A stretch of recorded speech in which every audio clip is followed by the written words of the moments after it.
back to the room if you need to be scanned to see me after the conference. Make sure you pick up the evaluation and the other forms, and then you can just check the evaluations that were completed as you walk out on the table. You can turn your phone to vibrate. And now I'm pleased to announce Andre Koen with AM Horizons will be presenting Wealth and Poverty. Good, thank you.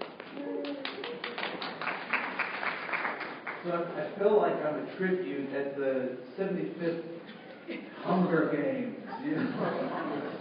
She was like, you need to be scanned, and I'm like, what is going on in here? So what's the scanning for? For your CEUs or okay?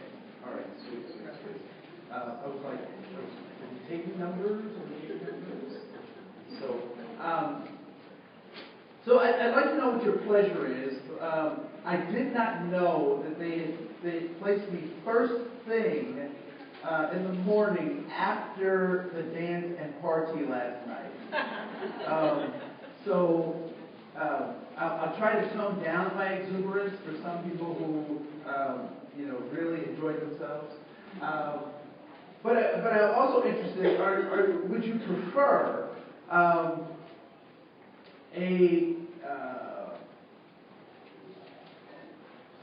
a practical experience in the time that we have, or would you prefer kind of a lecture style presentation? More experiential learning, or more kind of lecture stuff? What would your preference be? I see people mounting lecture to me. Experience, please. Okay. So, what I'll do is I'll try to balance both of those. So I'll make sure that we get to some real content and that we have an experience together. So my name is Andre Koen, and for the last 2 years, I have been the chief consultant with AM Horizons Training Group. Prior to that, hello, good morning. Thank you for sitting up front. You have immunity. If you sit up front in the first 3 rows, you get immunity. Everybody else, you get picked on. Just so you know. But prior to those 2 years, I was the diversity coordinator, affirmative action officer for Anoka County, where I served a very proud 7 years, and love that. And I'm still involved with the county in a number of ways. I sit on boards in the county and whatnot, and I love the county, love Anoka County. I was able to cut my teeth on some of the stuff that we're going to talk about today in Anoka County, and it was a really good training ground for me to hone my craft. So I also I'm an adjunct instructor at Bethel University or the University of that's Northwestern. Anyway, that's an inside joke. Because it can't be Northwestern University, because there's already Northwestern University, so the University is Northwestern, which and so I teach there, and I'm also at the Adler Graduate School, where I'm the chief diversity person there as well. So I try to do a lot of good. When I was younger, my motto was, I am going to burn down the White House. Or we were going to paint the White House black. That was kind of a mantra that I came up with.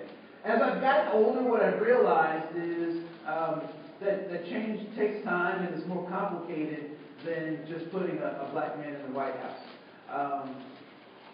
There was also a little shout across the bow too. But so what I figured out is that my job is to do the best I can with the little time that I have on this planet. And so I hope you receive my best at trying to make a difference in the life that I have. One thing I do not want it said when I pass from this earth is that Andre did not do something about ... So this is my effort to change the world with the small tools that I have. And so I hope that I'm able to give you something that can be helpful and useful for you. So it is obvious that I have a PowerPoint presentation. I have handouts. We'll kind of go through the handouts and all that kind of stuff. But what were some of your expectations, or what were things you were hoping we would talk about given the topic of wealth and poverty? What were some of the things you were hoping we would talk about in regards to wealth and poverty? Housing. Okay, so housing.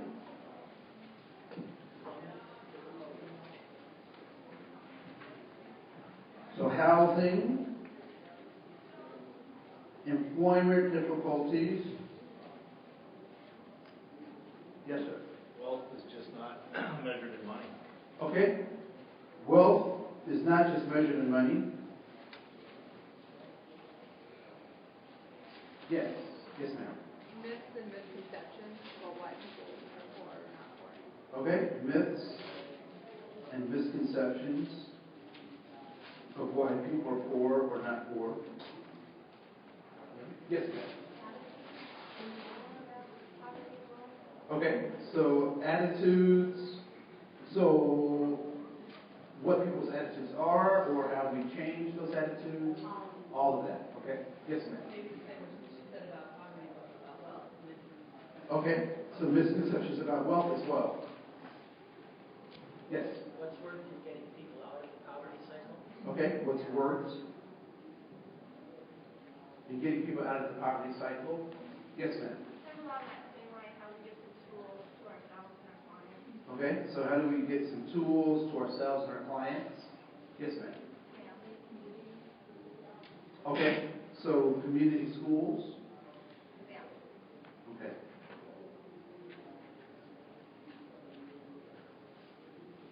All right, any others?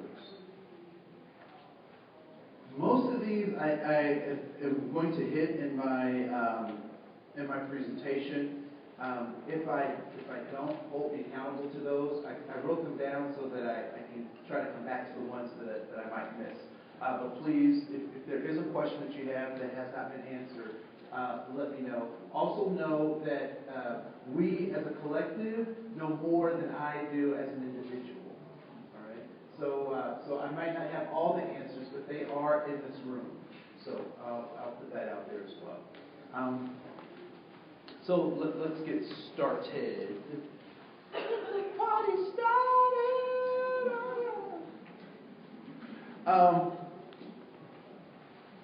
So how many people have seen Unnatural Causes, the documentary?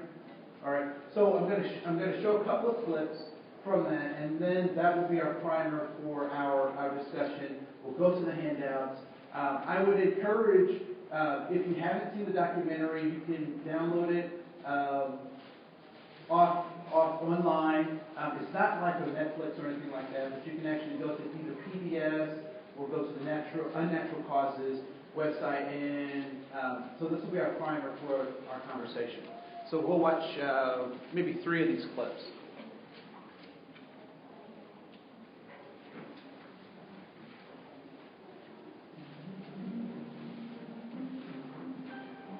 There's one view of us as biological creatures that we are determined by our genes.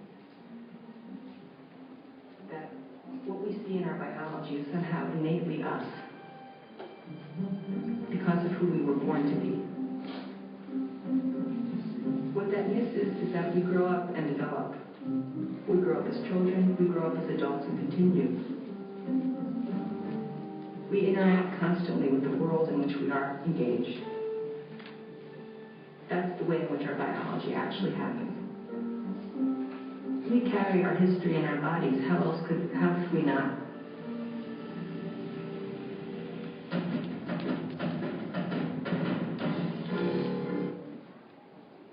Sorry.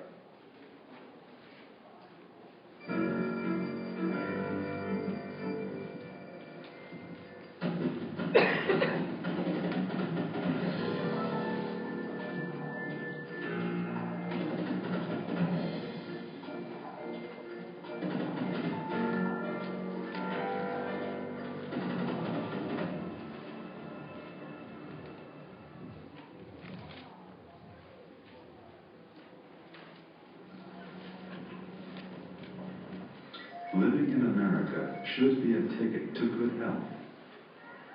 We have the highest gross national product in the world.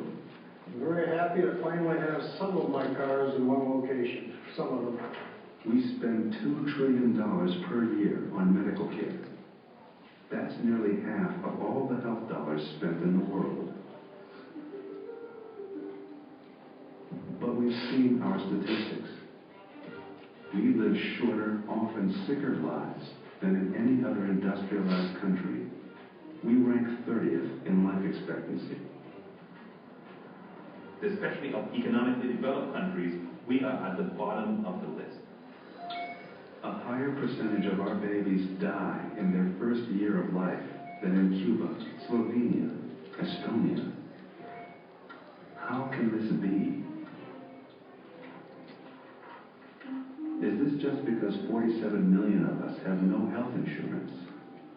Healthcare can deal with the diseases and illnesses, but a lack of healthcare is not the cause of illness and disease.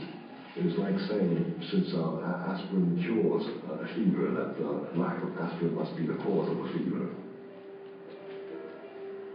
Or is it mostly because of our American diet and personal health behaviors? Those